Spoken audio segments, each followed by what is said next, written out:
નમસ્કાર. એનસીએસસી 2023 યોજના આપ સૌનું હાર્દિક સ્વાગત કરું છું. મારું નામ સોનાક્ષીબેન જીનુભાઈ વસાવા, ગામ બોરીદ્રા, તાલુકો નાદર, જિલ્લો નર્મદા. ફોકલ થીમ આરોગ્ય અને સુખાકારી માટે ઇકોસિસ્ટમની સમજ. સબ થીમ વિભાગ 3 ઇકોસિસ્ટમ અને આરોગ્ય માટે સામાજિક અને સાંસ્કૃતિક પ્રથાઓ વિશે. ખાખરાના પાનમાંથી બનાવેલ બાજપડિયાને અપનાવો અને સાંસ્કૃતિક પ્રથાઓ જાળવો. વિષય પસંદગી શા માટે કરી? બધા લોકો ખાખરાના પાનમાંથી બનાવેલ બાજપડિયાનો ઉપયોગ કરતા થાય. ખાખરાના પાનમાંથી બનાવેલ બાજપડિયા અને પ્લાસ્ટિકમાંથી બનાવેલ બાજપડિયાનો તુલનાત્મક અભ્યાસ કરતા થાય. સામાજિક અને સાંસ્કૃતિક પ્રથાઓની જાળવણી થાય તે માટે મેં આ વિષયની પસંદગી કરેલ છે.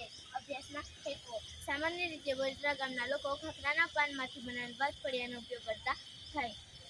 ખાખરાના પાનમાંથી બનાવેલ બાજપડિયાનો ઉપયોગ કરવાથી પર્યાવરણની જાળવણી થાય છે. પ્રોજેક્ટનું અવલોકન અને કાર્યપદ્ધતિ. 1 એપ્રિલ 2023ના રોજ મને આવેલો વિચાર મેં મારા માર્ગદર્શક શિક્ષક શ્રી અનિલ ગુરુજીને જણાવ્યો. તેઓના માર્ગદર્શકથી મારી શાળામાં યોજાયેલ મધ્યાહન ભોજનને લઈને મેં મારી પ્રોજેક્ટની શરૂઆત કરી. આમ અમારા ડુંગર વિસ્તારમાં ઘણા બધા ખાખરાના વૃક્ષો આવેલા છે, જેથી સામાજિક પ્રથાઓમાં ગામ લોકો ખાખરાના પાનમાંથી બનાવેલ બાજપડિયાનો ઉપયોગ કરતા થાય. સૌપ્રથમ બોરીદ્રા ગામના 150 જેટલા ઘરોની મુલાકાત લીધી. પછી તેમાંથી મને જાણવા મળ્યું કે માત્ર 18 ઘરોના લોકોના અંદર ખાખરાના પાનમાંથી બનાવેલ બાજપડિયાનો ઉપયોગ કરતા તેવું મને જાણવા મળ્યું. પછી મને થયું કે બોરીદ્રા ગામના લોકો ખાખરાના પાનમાંથી બનાવેલ બાજપડિયાનો વધુમાં વધુ ઉપયોગ કરતા થાય. તે માટે મેં જાગૃતિ ફેલાવવાની શરૂઆત કરી. દર રવિવારે 40 જેટલા ઘરોની મુલાકાત લીધી હતી અને ફાયદાઓ સમજાવતી હતી. આમ 6 મહિના સુધી ખાખરાના પાનમાંથી બનાવેલ બાજપડિયાને અપનાવો અને સાંસ્કૃતિક પ્રથાઓ જાળવો, આવો ઉત્તમ વિચાર મેં દરેક ઘરે વિવૃત્ત કર્યો હતો. આમ 6 મહિના સુધી મારી સહપાઠી આરતીબેન વસાવા અને મારા માર્ગદર્શક ગુરુજીના સહયોગથી 150 જેટલા ઘરો પૈકી 105 ઘરના લોકોએ ખાખરાના પાનમાંથી બનાવેલ બાજપડિયાનો ઉપયોગ કરવો જોઈએ એવી મને ખાતરી આપી. આમ 70% જેટલી મને મારા સંશોધનમાં સફળતા મળી, જેનો ખૂબ આભાર વ્યક્ત કરું છું. હવે આગળના ચાર્ટ પર જઈશું. પ્લાસ્ટિક કે કાગળમાંથી બનાવેલ બાજપડિયાનો ઉપયોગ કરવાથી પ્રદૂષણ ફેલાય છે કે નહીં? સહમતવાળા 100, અસહમતવાળા 40 અને અસહમતવાળા 10. પ્રશ્ન નંબર 2. ખાખરાના પાનમાંથી બનાવેલ બાજપડિયાનો ઉપયોગ કરવાથી પ્રદૂષણ ફેલાય છે કે નહીં? સહમતવાળા 10, અસહમતવાળા 30 અને અસહમતવાળા 110.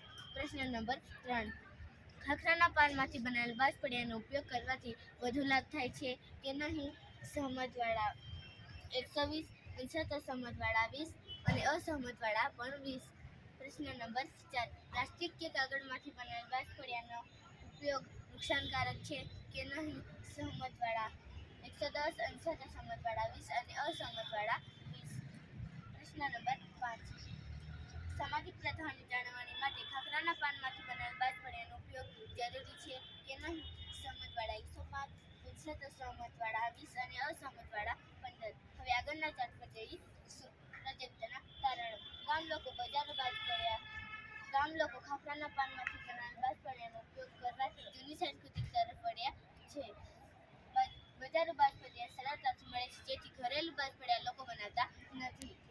બાજપડિયા બનાવનાર લોકો ઓછા છે, તેમાંથી જાગૃતિ ફેલાવવાનું કાર્ય કરેલ છે. સમસ્યા નિવારણ.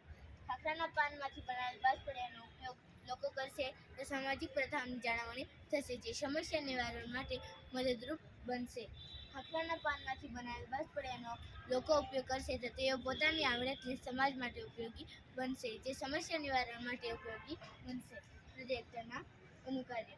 મારા પ્રોજેક્ટના સંશોધનના અંતે મોટાભાગના માણસો ખાખરાના પાનમાંથી બનાવેલ બાજપડિયાનો ઉપયોગ કરતા રહે તે માટે જાગૃતિ ફેલાવવાનું કાર્ય કરે છે. માણસો ખાખરાના પાનમાંથી બનાવેલ બાજપડિયાનો ઉપયોગ કરવાથી બાજપડિયાના ગૃહ ઉદ્યોગને પ્રોત્સાહન મળશે. બોરીદ્રા ગામના લોકોને ભવિષ્યમાં રોજગારી પણ મળશે તેવું અમે અનુકાર્ય કરતા રહીશું. હવે આગળના ચાર્ટ પર જઈશું. પ્રોજેક્ટનું પરિણામ. બજારો બાજપડિયા ખરીદતા પૈસા ખર્ચે થાય છે અને ઘરે બનાવેલ બાજપડિયાનો પૈસા ખર્ચે થતો નથી. ખાખરાના પાનમાંથી બનાવેલ બાજપડિયાનું ખાતર બને છે અને ઘરે બનાવેલ બાજપડિયાનું પ્રદૂષણ ફેલાતું નથી. ખાખરાના પાનમાંથી બનાવેલ બાજપડિયાનો ઉપયોગ કરવાથી લોકોને ખ્યાલ આવ્યો. ખાખરાના પાનમાંથી બનાવેલ બાજપડિયાનો ઉપયોગ કરવાથી સાંસ્કૃતિક પ્રથાઓ જાળવી શકીશું. પ્રોજેક્ટનો સંદર્ભ. આ પ્રોજેક્ટ અમારા ગામના લોકો ખાખરાના પાનમાંથી બનેલ બાજપડિયાનો ઉપયોગ કરતા.